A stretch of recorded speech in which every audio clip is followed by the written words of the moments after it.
இலக்கை நோக்கி டுவர்ட் த கோல். இந்த நிகழ்ச்சிக்கு உங்களை அன்புடன் வரவேற்கிறோம். Praise the Lord. ஆண்டவராகிய இயேசுவின் இனிய நாமத்தில் இந்த நல்ல நாளிலே உங்களை யாவரையும் அன்போடு வாழ்த்துகிறேன். யாத்திராகமம் 12ஆம் அதிகாரம் 36ஆம் வசனம். கர்த்தர் ஜனங்களுக்கு எகிப்தியரின் கண்களில் தயவு கிடைக்கும்படி செய்ததினால் கேட்டதை அவர்களுக்கு கொடுத்தார்கள். எகிப்தியர்கள் இஸ்ரவேலின் சுதந்திரத்தை பறித்தவர்கள். எகிப்தியர்கள் இஸ்ரவேலர்களுக்கு கிடைக்க வேண்டிய நன்மைகளை தடுத்து போட்டவர்கள். இஸ்ரவேலர்கள் ஆசீர்வாதமா இருக்கக்கூடாது, இஸ்ரவேலர்கள் சந்தோஷமா இருக்கக்கூடாது, இஸ்ரவேலர்கள் நிம்மதியா வாழக்கூடாது. அவங்க எவ்வளோ கஷ்டப்பட்டு வேலை செஞ்சாலும் அவங்களுக்குரிய அந்த கூலியெல்லாம் கொடுக்கக்கூடாது, ஊதியத்தை கொடுக்கக்கூடாது.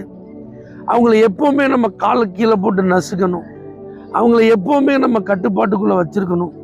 அவங்கள கொஞ்சம் கூட தலையெடுக்க விடக்கூடாது அப்படின்னு சொல்லி இஸ்ரவேலர்களுடைய நலனை விரும்பாத ஒரு கூட்டத்தார் இன்னைக்கு அவங்களுக்கு தயவு பாராட்டுறாங்களாம். அவங்க நல்லா இருக்கணும்னு நினைக்கிறாங்களாம், அவங்க கேட்கறதெல்லாம் கொடுக்குறாங்களாம்.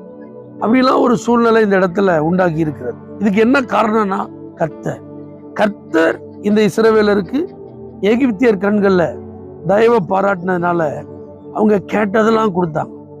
சுமார் 430 ஆண்டுகள் அந்த எகிப்து தேசத்துல இஸ்ரவேலர்கள் இருந்தாங்க. ஒரு குறிப்பிட்ட காலத்திற்கு பிறகு யோசேப்பை அறியாத ஒரு பார்வோன் அவங்கள கொடுமையா வேலை வாங்கினான், அவங்கள ரொம்ப கஷ்டப்படுத்தினான். அதனால தேவனை நோக்கி அவர்கள் முறையிட்ட போது, தேவனிடத்தில் தங்களுடைய கஷ்டத்தை தெரியப்படுத்தின போது, கர்த்தருக்கு முன்பாக அவர்களுடைய கண்ணீர் சென்ற போது ஆண்டவர் இந்த தயவை கொடுத்தார். ஆனால் நீங்களும் ஏதாவது இப்படிப்பட்ட கஷ்டத்துல இருக்கீங்களா, நெருக்கத்துல இருக்கீங்களா? என்னுடைய உரிமையெல்லாம் பறிக்கிறாங்களே, என்னுடைய சொத்தெல்லாம் அபகரிக்கிறாங்களே, எனக்கு வர வேண்டிய வருமானத்தெல்லாம் கெடுக்கிறாங்களே, என்னுடையதெல்லாம் இவங்க தடுக்கிறாங்களே, நியாயப்படி இது எனக்கு தானே வரணும், இவ்வளவும் எனக்கு தானே சொந்தம், இது அவ்வளவும் என்னுடையது அல்லவா, என் குடும்பத்தை சேர்ந்தது அல்லவா, இது எங்களுடைய தலைமுறைக்கு அல்லவா, இது எங்களுடைய பரம்பரை சொத்து அல்லவா, ஆனா இப்படி சத்துருக்கள் பறிக்கிறாங்களேன்னு சொல்லி வருத்தப்படுறீங்களா? இந்த நாளில் கர்த்தர் உங்களுக்கு தயவை தருவார். எந்த சத்துரு அதெல்லாம் தரமாட்டேன்னு சொல்லி இதுவரைக்கும் தங்களுடைய இருதயத்தை கடினப்படுத்தி இருந்தார்களோ அவங்க இப்ப தாராளமா அவர்களாகவே முன் வந்து நீங்க கேட்ட உடனே அவங்க கொடுப்பதற்கு கர்த்தர் உதவி செய்யும். இந்த வார்த்தையை விசுவாசித்து உங்க ஜெபத்துல நீங்க அறிக்கை பண்ணுங்க.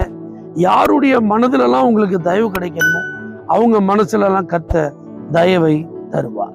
தேவனே, இன்றைக்கு உடைய பிள்ளைகளுக்கு யாருடைய தயவு வேணுமோ அவங்க அத்தனை பேரும் தயவு பாராட்ட உதவி செய்வீரார். இயேசுவின் நாமத்தில் பிதாவே, ஆமென். For prayer contact, Pastor J.